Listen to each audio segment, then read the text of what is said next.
Essa música marcou uma época muito forte na minha vida, em que eu estava assim prostrada, sem entender nada. Mestre, eu preciso de um milagre. Transforma minha vida, meu estado. Faz tempo que eu não vejo a luz do dia. Estão tentando sepultar. Olá, meus irmãos, minhas irmãs. É com muita alegria que cumprimento a todos e mais essa oportunidade de estudarmos a Palavra de Deus. Eu gostaria, antes desse estudo, de convidá-los para uma palavra de oração. Santo Deus, muito obrigado, Senhor, por permitir a nós estudar a Tua Palavra, buscar nela, Senhor, o sustento para a nossa fé e as orientações básicas para o cumprimento da missão que Tu tem confiado a cada um de nós. Que possamos compreender tudo o que gira ao nosso redor, ligado aos assuntos da Tua Palavra. É o que te pedimos, agradecidos em nome de Jesus. Amém, Senhor. O chamado de Deus para a missão. Atos capítulo 1, verso 8. A coluna dorsal do tema dessa semana. Mas vocês receberão poder ao descer sobre vocês o Espírito Santo.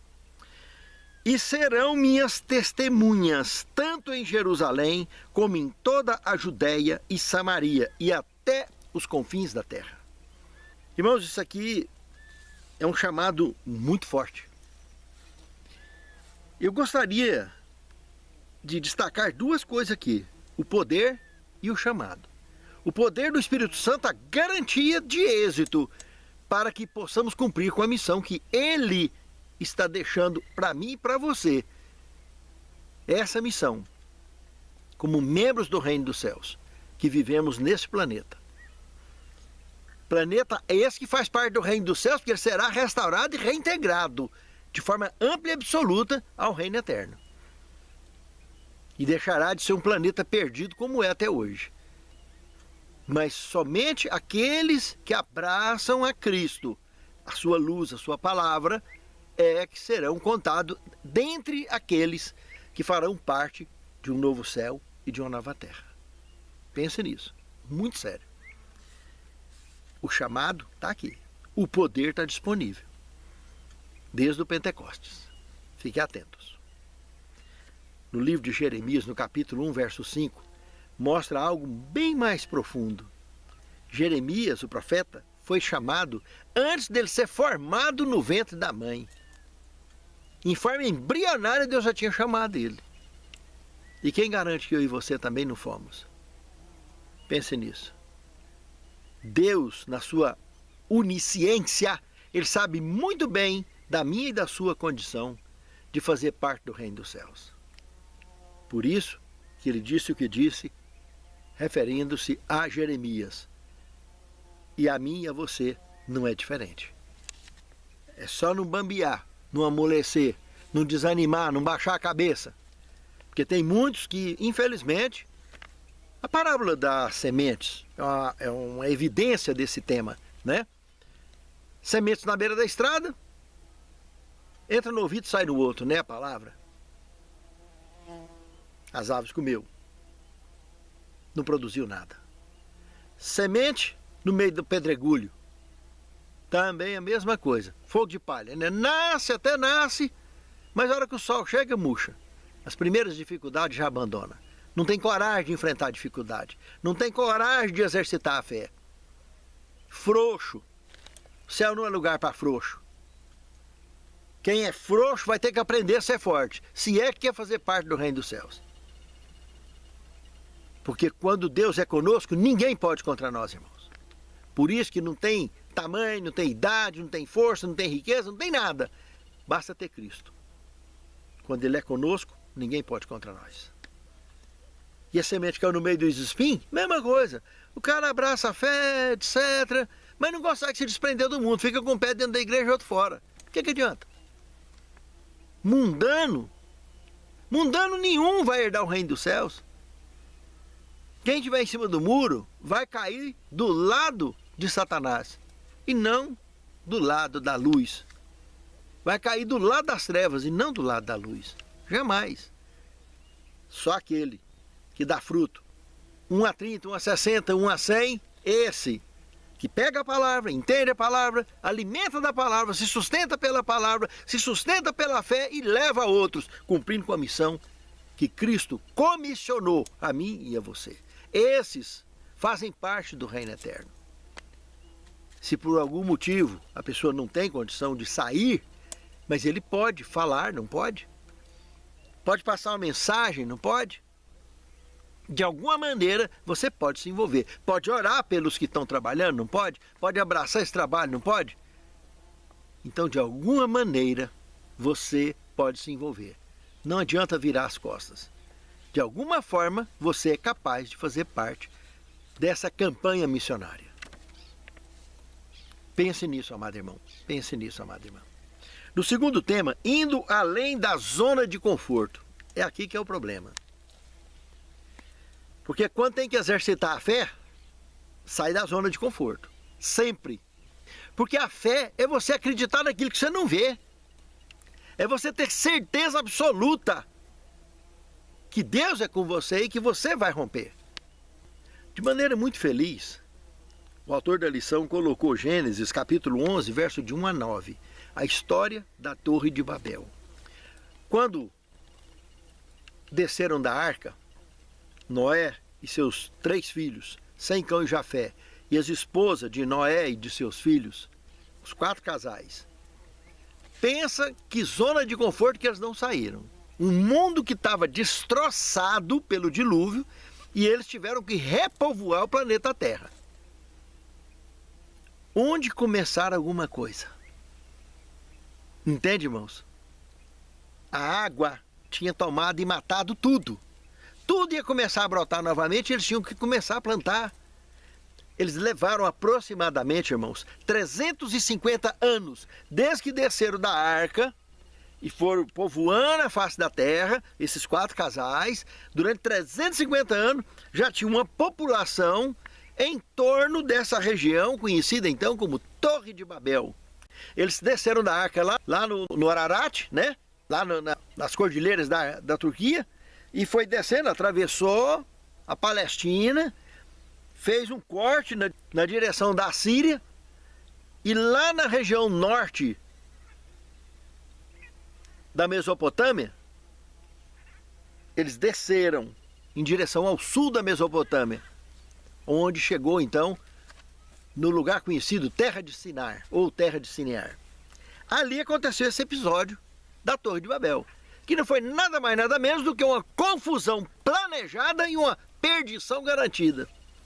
E serviu de base para toda a estrutura baderneira religiosa que acontece sobre a face da terra. O diabo se especializou em confusão, irmãos. Ele causou confusão lá na Torre de Babel, ele causou confusão no Éden, ele causou confusão no céu muito antes do Éden.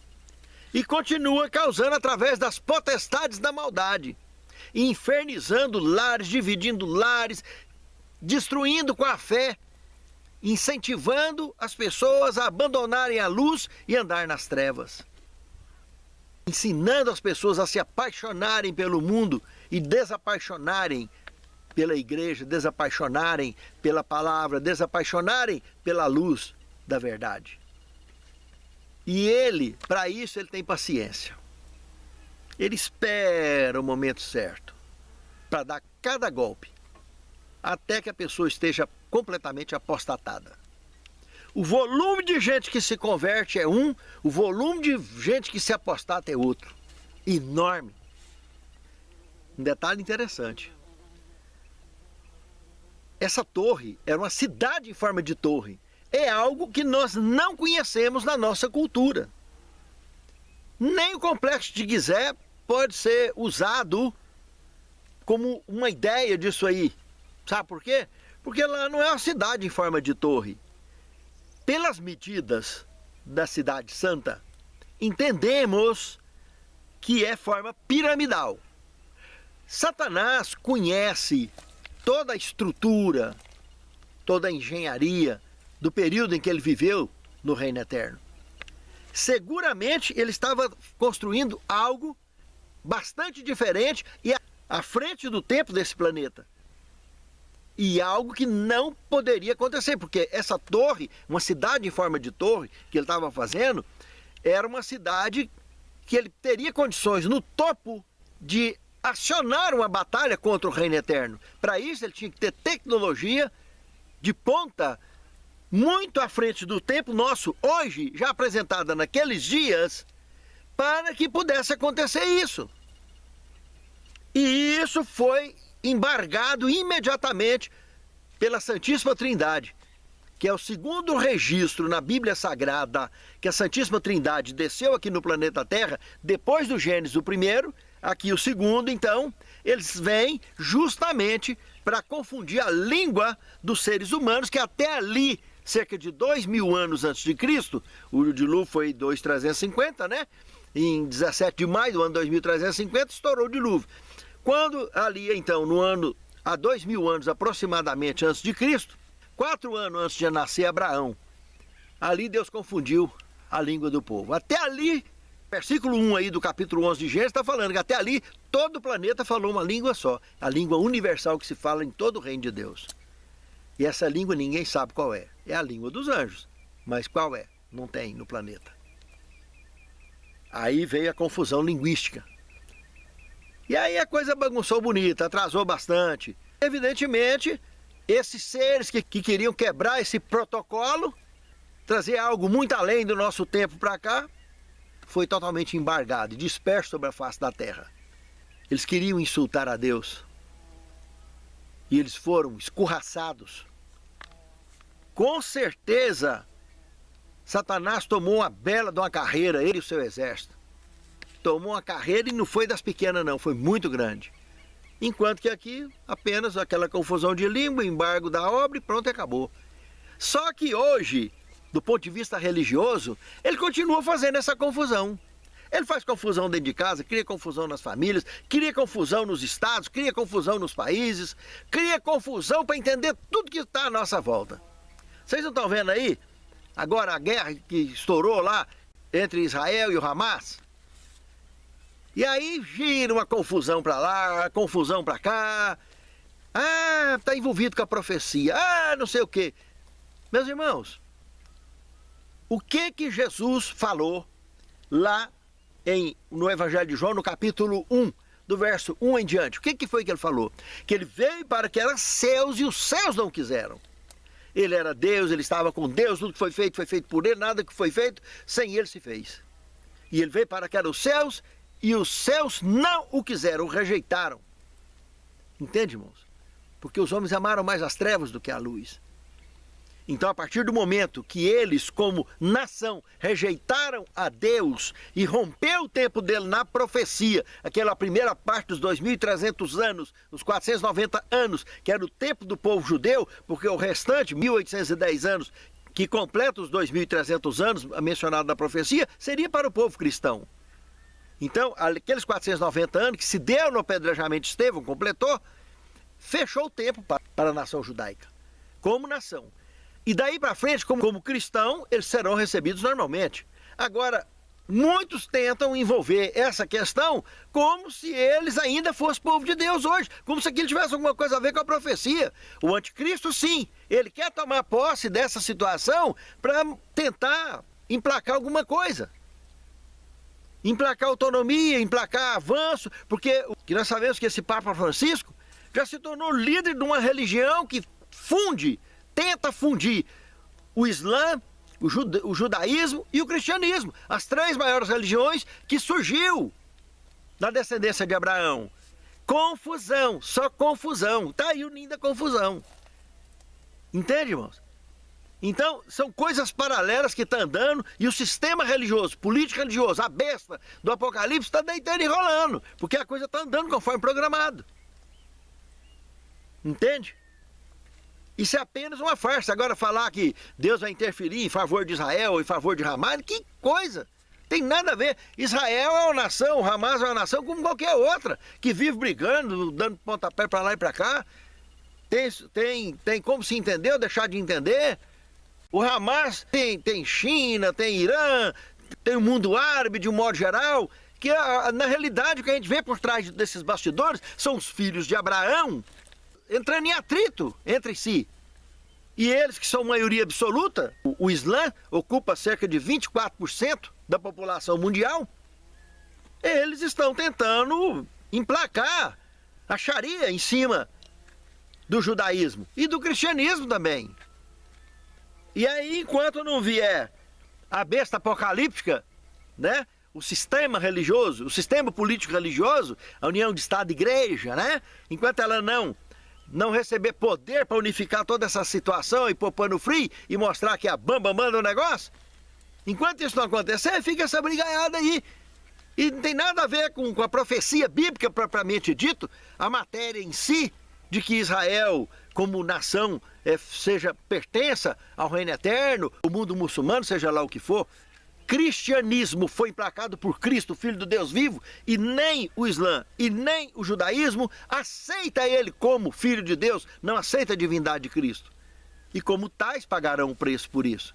Agora, como indivíduo, se alguém aceitar e se converter, aí sim, será abraçado por Deus, como sempre ele recebeu a todos. Pense nisso, amado irmão. Pense nisso, amada irmã. Ser uma bênção ao mundo inteiro, irmãos, foi o que foi dito para Abraão, no capítulo 12, verso de 1 a 3. É o que você, é o que eu temos que ser. É o que qualquer muçulmano tem que ser, é o que qualquer judeu tem que ser. Ser uma bênção para o mundo. E não praticar o fundamentalismo ou o terrorismo, seja lá o que for, para emplacar a goela abaixo, religião, seja aonde quer que seja. Seja como cristão, como muçulmano, seja como judeu. Se nós lermos todos os textos aqui de Gênesis 3,15, Gênesis 17,19, Números 24,17, Isaías 9,6, Daniel 19, 24 a 27 e Mateus 1, 21, todas promessas cumpridas à exatidão. Não só o Messias veio, como também fomos todos adotados como seus filhos. E fazemos parte do povo de Deus. E qualquer um, de qualquer religião, de qualquer parte do planeta, pode ser agregado a esse rebanho chamado rebanho cristão, que Cristo chamou e nos convida a fazer parte dele.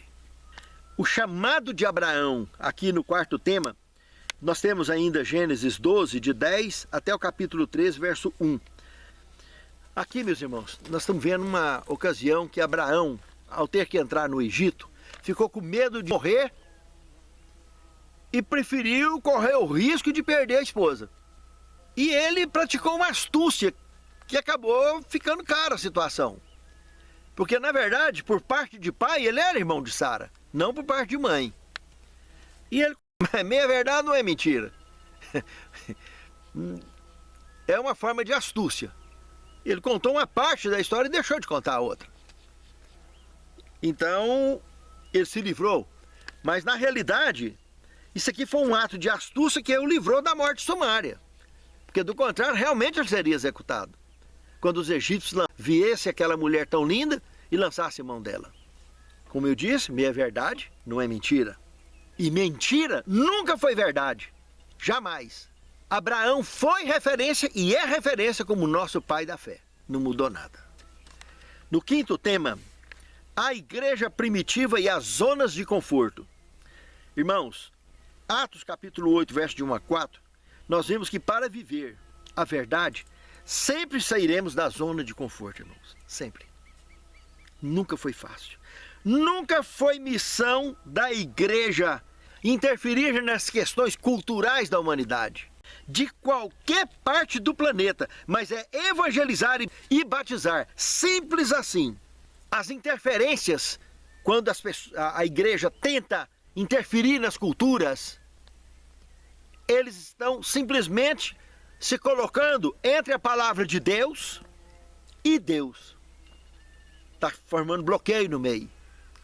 Cada cultura tem seus costumes e seus hábitos. Não cabe à igreja interferir nisso. Quando interfere, é problema. Então, precisamos de estar atento quanto a isso. Pense nisso. Muito sério. Sexto tema. Comece de onde você está. Está aqui, Atos capítulo 1, verso 8. O mesmo tema da abertura do tema da lição no início da semana. Irmãos, Poder do Espírito Santo. É o primeiro ponto que nós já comentamos lá. Garantido. Segundo ponto, testemunhas. Para sermos testemunhas, lembra que Jesus falou? Se no teu olho tiver luz, todo o seu corpo será luz. Mas se no teu corpo tiver trevas, todo o seu corpo será trevas. Qual é a base? Palavra de Deus. Você se sustenta pela palavra de Deus? Amém. Glória a Deus. E quando fala até os confins da terra, começa da onde você está. Da maneira que você puder fazer parte dessa missão, é assim que você vai fazer. E para finalizar o 7º tema, atravessando conflitos.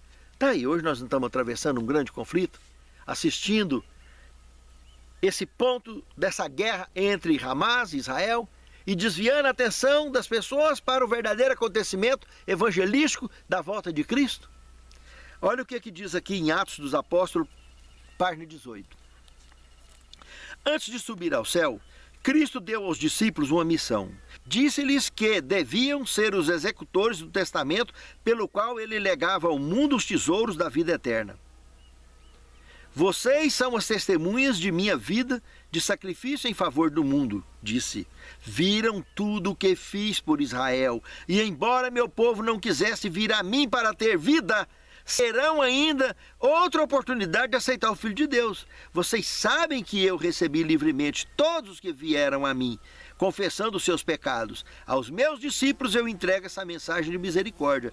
Ela deve ser dada tanto a judeus quanto a gentios, primeiro a Israel e então a todas as nações, línguas e povos.